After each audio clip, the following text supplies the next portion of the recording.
طيب ازدهم. ما معنى هذا؟ ماذا فهمتم؟ أكرر مرة ثانية، دقيقة واحدة. أكرر مرة ثانية، انتبهوا جيدا. طبعا فيه معاني كثيرة جدا. أكرر مرة ثانية.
مجموعة من القرارات.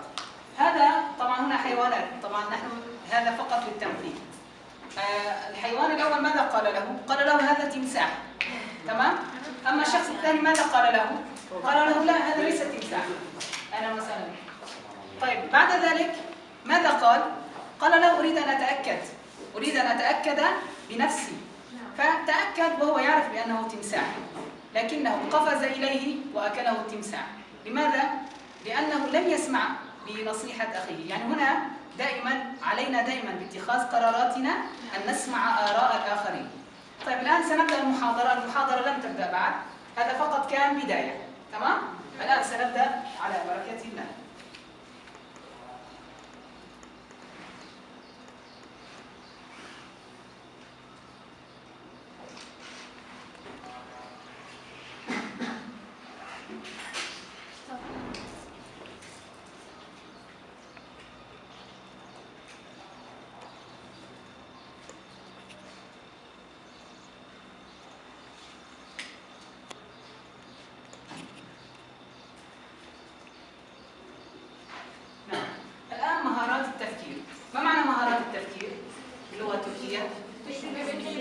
طيب بمعنى آخر كيف نفكر، تمام؟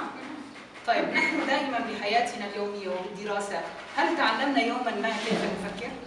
هل يوما ما في المدرسة أخذنا منهاج مكتوب فيه كيف نفكر؟ لا. طيب لماذا؟ لأننا لم نعي أهمية التفكير. التفكير دائما مهم جدا في حياة الإنسان. كلما كان تفكير الإنسان سليما أكثر كلما كان ناجحا أكثر. العنوان اليوم اتخاذ القرار والتفوق. ما معنى اتخاذ القرار؟ أخذ القرار والتفوق. ما معنى التفوق؟ طيب نبدأ. طبعا بداية لابد لنا من التساؤل دائما، كيف نفكر؟ كيف نحل المشكلات؟ كيف نتخذ القرار؟ دائما حياة الإنسان يجب أن يكون فيها هذه الأسئلة: كيف نفكر؟ كيف نتخذ القرار؟ كيف نحل المشكلات؟ هناك كثير من الناس تتهرب من المشكلة، يعني يأتيه مشكلة يتهرب، لا يريد أن يحل هذه المشكلة. لماذا؟ لأنه ضعيف، ليس عنده قدرة على حل هذه المشكلات، ليس عنده القدرة على اتخاذ القرار الصحيح. لابد لنا أن نفهم أن حياتنا هي مجموعة من القرارات. حياة الإنسان هي مجموعة من القرارات. طيب ما هو تعريف مفهوم القرار؟ هو عبارة عن اختيار البديل الأنسب من مجموعة بدائل أثناء عملية حل المشكلة. البديل الأنسب، ما معنى مفهوم قرار؟ أنا الآن أريد أن أشتري شيئا ما، أريد أن أشتري حقيبة، تمام؟ هذه الحقيبة يوجد حقيبة زرقاء، يوجد حقيبة حمراء، يوجد حقيبة خضراء. عندما أدخل إلى المحل وأريد أن أختار واحدة من هذه الحقائب، أنا ماذا أختار؟ أختار اللون الذي يناسبني، صحيح؟ أختار مثلا اللون الأحمر، هذا ما اسمه؟ اسمه قرار. لماذا؟ لأنني أنا أفضل اللون الأحمر، فأنا عندما أختار هذا الشيء هو قرار أنا اخترته بناء على ماذا؟ بناء على ما وجدته أنا مناسب. إذن تعريفه هو اختيار البديل. ما معنى بديل؟ ندمك بديل، ما معنى بديل؟ فهمتي؟ يعني الشيء الآخر، شيء آخر الأنسب. ما معنى الأنسب؟ alternative. نعم. الآن نستعمل هذه الكلمات. جميل. البديل؟ معنى بديل، alternative. نعم. الأنسب، ما معنى الأنسب؟ المناسب. الاختيار البديل الأنسب من مجموعة بدائل. مجموعة بدائل أثناء عملية حل المشكلات، يعني أثناء وجود مشكلات كثيرة. هذا تعريف مفهوم القرار. الآن سنتعرف على مفهوم القرار بشكل أوضح. والله لا سمحت يا أخي. أحسن شيء ليس alternative هنا في هذه الجملة، ليس معنى بديل alternative. شك أظن يعني. نعم ممكن أيضا. أن يكون شك، أن يكون سجنك البديل. الاختيار الأنسب. نعم ممكن. عفوا معذرة. طبعا. الآن اتخاذ القرار. لماذا يهمنا اتخاذ القرار؟ طيب قرار، لماذا نحن نبحث عن القرار المناسب؟ ما هو السبب؟ تعرفون عندما نستيقظ من النوم ونفتح أعيننا ونتوضأ، هذا قرار. قرارا ماذا؟ عندما نذهب إلى المسجد ونصلي صلاة الفجر، أليس قرار؟ قرار، صحيح؟ طيب الإنسان المؤمن إذا دخل الجنة أليس بقراره؟ أليس هو من اختار هذا القرار؟ إذا حياتنا بأكملها مجموعة من ماذا؟ قرارات. طيب إذا كان القرار صحيح في الحياة، الإنسان ماذا يكون؟ يكون ناجحا في الحياة. إذا قرار صحيح حياة صحيحة، قرار فاشل حياة فاشلة أيضا. إذا كل شيء في حياتنا هو مجموعة من ماذا؟ مجموعة من قرارات. اتخاذ القرار لا يأتي من الولادة، بل هو من خلال التعليم والكسب، ومن خلال البيئة والظروف المواتية والخبرة في حل المشكلات. الإنسان عندما يلد، عندما هذا الطفل يأتي، هل لديه خبرة في حل المشكلات؟ هل يستطيع أن يتخذ قرار؟ هل يستطيع؟ لا يستطيع. لماذا لا يستطيع؟ لأنه لا يعرف، ليس عنده معرفة، ليس عنده خبرة، صحيح؟ طيب متى تأتي هذه الخبرة؟ متى تأتي؟ عندما يكبر، صحيح؟ يكبر الإنسان، يكبر يصبح عنده خبرة أكثر. فلذلك ماذا يقولون لنا؟ اسأل من أكبر منك. لماذا؟ لأنه لديه خبرة، هو اتخذ قرارات كثيرة جدا في الحياة. هنا اتخاذ القرار لا يأتي من الولادة، يعني لا يأتي منذ أن يكون الولد صغير يتعلم، لا، هو شيء فشل اتخذ القرار الصحيح. الآن من الشخص المناسب؟ من الشخص الذي لا يؤاخذ بالقرارات؟ الآن الطفل هل يؤاخذ بقراراته؟ الطفل الصغير هل يؤاخذ؟ لماذا؟ لأنه طفل صغير. طيب المجنون هل يؤاخذ بقراراته؟ لماذا؟ لأنه لا يوجد عقل. إذا من الذي يؤاخذ بقراراته؟ من هو؟ صاحب العقل، صحيح؟ صاحب التكليف. طيب هناك حديث عن النبي محمد صلى الله عليه وسلم يقول: رفع القلم عن أمتي عن ماذا؟ عن الصبي حتى يبلغ، وعن المجنون حتى يفيق. يعني إذا لا يوجد عقل لا يوجد تكليف. اتخاذ القرار ممن يكون؟ من صاحب العقل. الآن كيف أتخذ القرار الصحيح؟ كيف أتخذ القرار الصحيح؟ دائما اتخاذ القرار علي أن أنظر إلى الماضي والحاضر والمستقبل. يعني دائما يجب علي أن أفكر بشكل سليم. طيب مرة جاءني شخص، اسمعوا هذه القصة. جاءني شخص وقال لي: أنا أعرف شخص لا يخطئ. قال لي: يوجد شخص لا يخطئ، ليس عنده أخطاء. أنا قلت له: كيف لا يخطئ؟ قال لي: لا يخطئ أبدا. قلت له: هل هو نبي؟ قال لي: لا يخطئ، لكنه لا يعمل شيء. لا يعمل. طيب كيف ذلك؟ لأنه لا يعمل لا يخطئ. إذن العمل بعده ماذا يأتي؟ ممكن خطأ، ممكن خطأ، ممكن نجاح، ممكن صواب، صحيح؟ الذي لا يعمل لا يخطئ، والذي يعمل يخطئ ويصيب. فلذلك اتخاذ القرار يجب أن يكون عن تفكير صائب وعن عقل مدرك. الآن ننظر إلى الماضي والحاضر والمستقبل. ما هي المرجعية في اتخاذ القرار؟ أنا عندما أريد أن أتخذ قرار، ما هي المرجعية؟ يعني هل يجب أن أسمع إلى قلبي أم أستمع إلى الناس؟ أنا إذا أردت أن أتخذ قرار هل أستمع إلى خبراتي أنا؟ ما معنى خبرات؟ تجربات، صحيح؟ هل أستمع إلى خبراتي أنا أم أيضا أستمع إلى الناس؟ ما رأيكم؟ انظروا هنا يقول المرجعية في اتخاذ القرار الخارجي والداخلي طريقة بول. في اللغة الإنجليزية يوجد طريقة اسمها بول. ما معنى بول؟ اسمعوا، أنا الآن عندي مدير، موجود مدير وموجود حوله أساتذة. يوجد مثلا اجتماع، أنتم تقولون طلاب، تمام؟ يجلس المدير ويتحدث، يجلس هذا المدير ويتحدث، ثم بعد ذلك يأتي أستاذ من الأساتذة ويقول له أيها المدير عندي فكرة معينة، فيقول له تفضل تحدث. يتحدث هذا الأستاذ ويأتي بفكرة رائعة، يعني يقول فكرة جيدة. ماذا يقول له المدير؟ بو. ما معنى بو؟ يعني أحسنت، جيد، تمام؟ دوام، تابع. طيب يأتي شخص آخر، الشخص الثاني يقول له أستاذ عندي فكرة، يقول له تفضل. يتحدث، جميلة أيضا تكون جميلة. ماذا يقول له المدير؟ يقول له أيضا بو.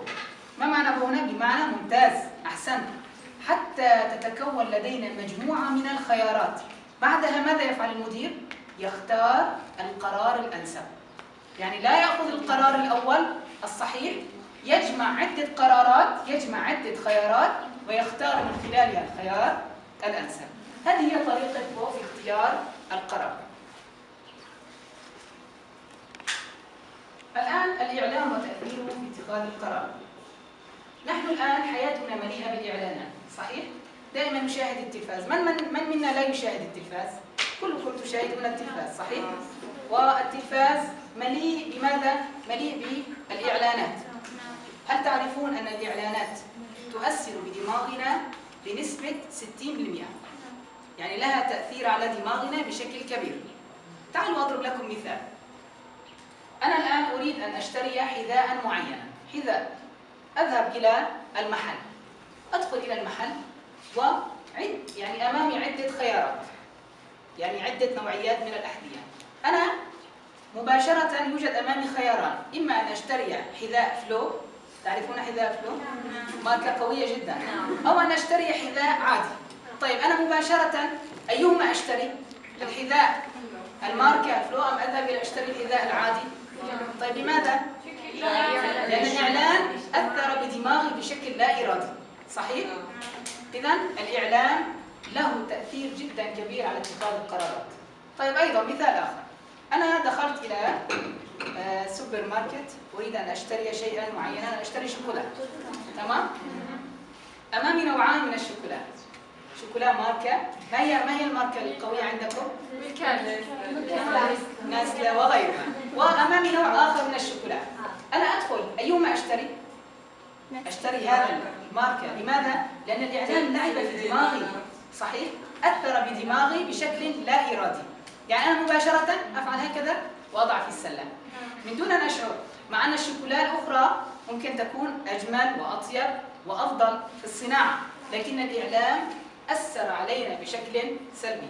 فلذلك عليكم دائما أن تنتبهوا للإعلانات، تمام؟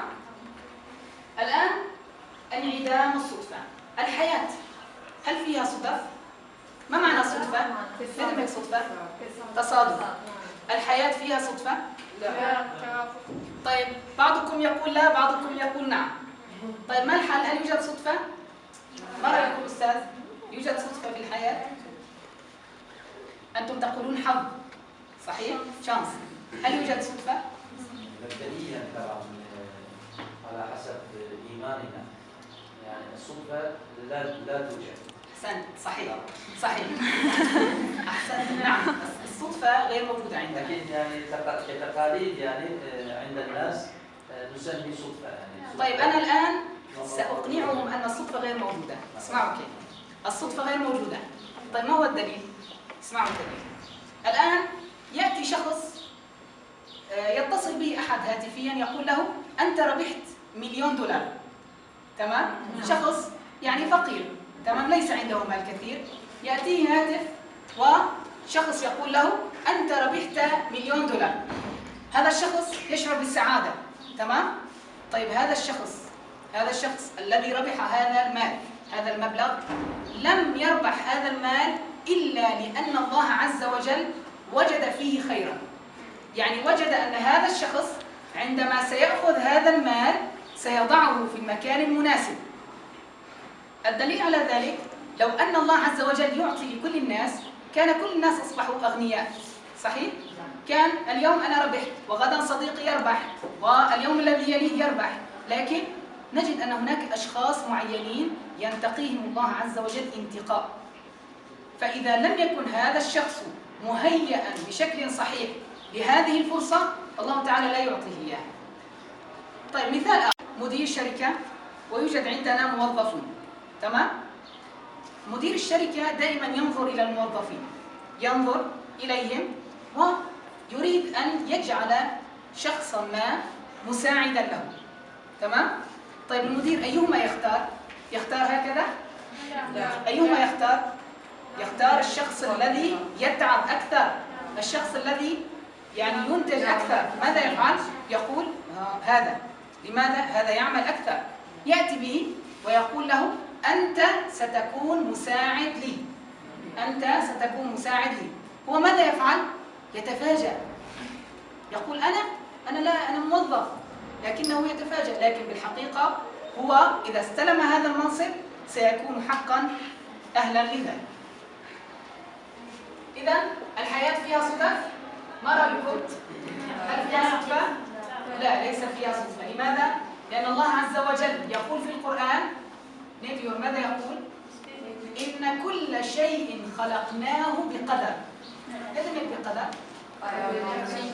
بقدر يعني مقدر، كل شيء الله تعالى يعرفه، كل شيء معلوم.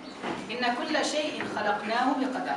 فلذلك على قدر عمل الإنسان، على قدر ما الله عز وجل يعطيه في الحياة، على قدر ما يجلس الإنسان ولا يفعل شيء في الحياة، على قدر ما تكون حياته ليست جميلة. طيب تعالوا نأخذ مثال. تعرفون الشوفير التاكسي؟ شوفير التاكسي سائق. مرة كان هناك شخص يعيش في أوروبا ويوجد هناك سائق تاكسي. طبعا يعني دخل إلى سيارة التاكسي وذهب إلى مكان ما مع سائق التاكسي، وفي الطريق بدأ يتحدث مع سائق التاكسي. سأل الرجل سائق التاكسي، من سأل؟ الرجل سائق التاكسي، وهما في السيارة. قال له منذ كم سنة وأنت سائق سيارة، سائق تاكسي؟ قال له منذ 30 سنة وأنا أقود السيارة. فماذا قال له الرجل؟ الرجل شاب عمره تقريبا من 20 و25، يعني شاب. قال له 25 سنة أو 30 سنة وأنت شوفير وأنت قائد، يعني تقود سيارة؟ قال له نعم. قال له طيب لماذا لم تشتري سيارة جديدة؟ لماذا لم تفتح معمل؟ ماذا قال له؟ قال له أنا أخاف من اتخاذ القرار. أنا كل شيء عندي في الحياة المهم أنني أعيش، أهم شيء عندي في حياتي أنني أعيش بسلام، آكل أشرب أنام، يأكل فقط ويشرب وينام، هذا همه في الحياة. يعني لم يتطلع يوما ما أن يكون شيئا، هو دائما ماذا يريد؟ أن يأكل يشرب ينام. 30 سنة وهو يعمل شوفير في التاكسي. طيب نتابع.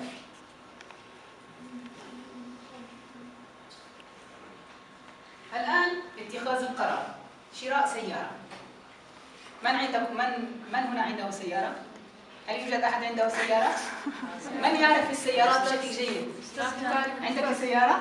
لا يوجد، فقط ابني. طيب عند أبيك، جميل. أنا الآن أريد أن أشتري سيارة، تمام؟ ليس عندي خبرة في السيارات، يعني لا أعرف بيجو، هودي، فيات، يعني أنواع كثيرة أنا لا أعرف، تمام؟ أريد أن أشتري سيارة. جاء صديقي. من جاء؟ صديق. جاء صديق قال لي تريد أن تشتري سيارة فيات رائعة جدا، فيات صنع في تركيا، فيات كبيرة، قطع متوفرة وجميلة. أنا ماذا أفعل؟ أقول له فيات؟ إذا أنا أريد أن أشتري فيات. لماذا؟ لأنه ليس عندي معلومة، يعني أنا لا أعرف، أريد أن أتخذ قرار بناء على معلومة ونصيحة أخي، صحيح؟ طيب ذهبنا إلى محل تاجر السيارات. دخلنا إلى المحل فوجدنا أنواع كثيرة جدا من السيارات، موجود أنواع كثيرة. طبعا صديقي قال لي أنا سأذهب قليلا، سأتمشى قليلا وأعود. هو خرج قليلا قال لي أعود. أنا دخلت طبعا وأنظر إلى السيارات. جاء صاحب المحل. من جاء؟ صاحب المحل. قال لي ماذا تريد؟ قلت له أريد سيارة جميلة وجيدة. ماذا قال لي صاحب المحل؟ قال لي أنت لماذا تريد السيارة؟ لماذا تريد السيارة؟ هل تريد أن تذهب بها إلى العمل؟ طيب من سيركب معك في السيارة؟ يعني أنا أعرف مثلا، أنا عندي خبرة في السيارات، أعرف بيجو، أعرف فيات، أعرف أنواع كلها. خارجي شخص صاحب المحل، تمام؟ هو يعرف بأنواع السيارات، هو الذي يعطيني هذا القرار. إذا داخلي وخارجي. طيب نتابع. الآن حياة النبي محمد صلى الله عليه وسلم.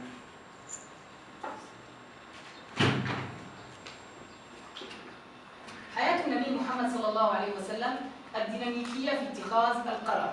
النبي محمد صلى الله عليه وسلم حياته كانت مرنة. ما معنى مرنة؟ ما معنى مرونة؟ مرونة بمعنى أن يستطيع الإنسان إذا جاءته مشكلة أن يحل هذه المشكلة بأقل التكلفة، بأقل ما يمكن من الضرر. يعني هو شخص مرن يستطيع أن يفعل الشيء بدون أن يكون هناك أضرار. النبي محمد صلى الله عليه وسلم عندما ذهب للعمرة، تعرفون النبي محمد لما ذهب إلى العمرة ماذا قالوا له؟ قالوا له لا تدخل إلى مكة. لماذا؟ لأن أهل مكة الكفار كانوا لا يسمحون للمسلمين أن يدخلوا إلى مكة. طبعا هذا قبل الفتح، تمام؟ قبل الفتح. النبي محمد ماذا فعل؟ ماذا فعل النبي محمد؟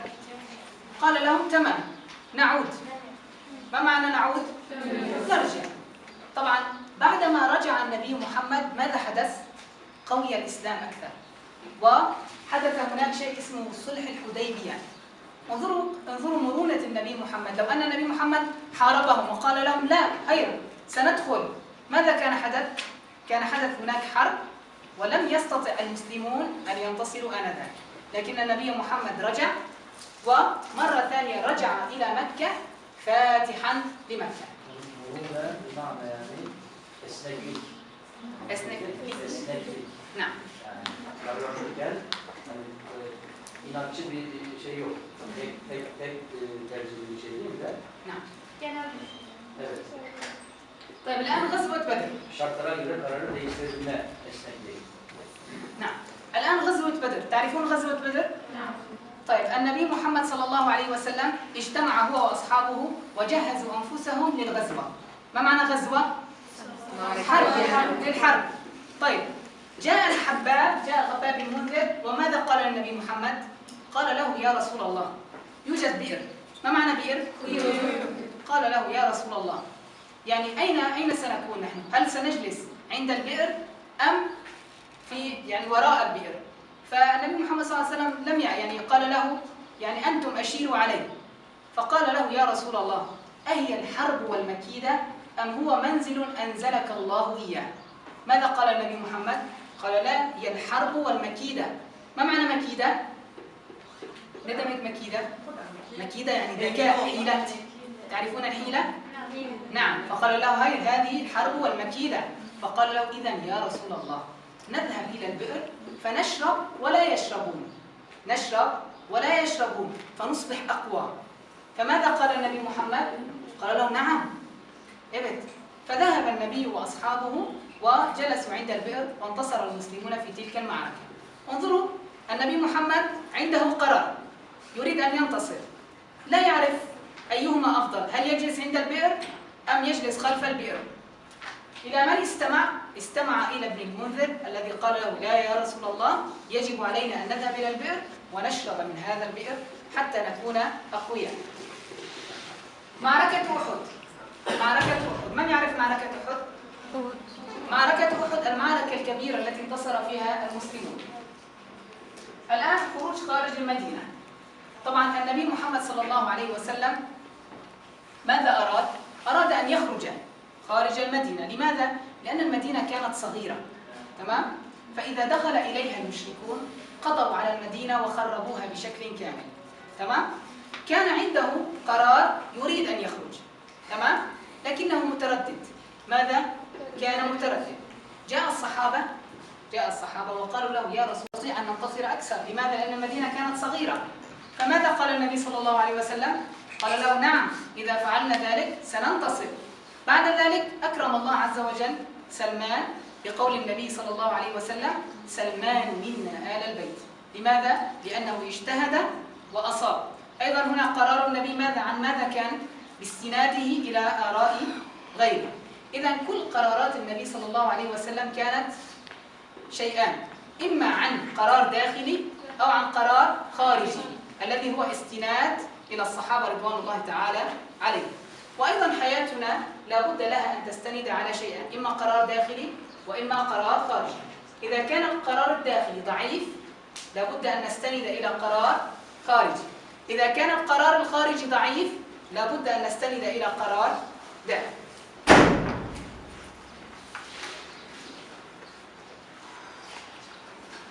الآن استراتيجيات سود. ما معنى استراتيجيات سود؟ تعرفونها؟ نعم. ما معنى استراتيجيات سود؟ وضعها علم بي وهو مجالي جنسيا. ما معنى هذه الاستراتيجية؟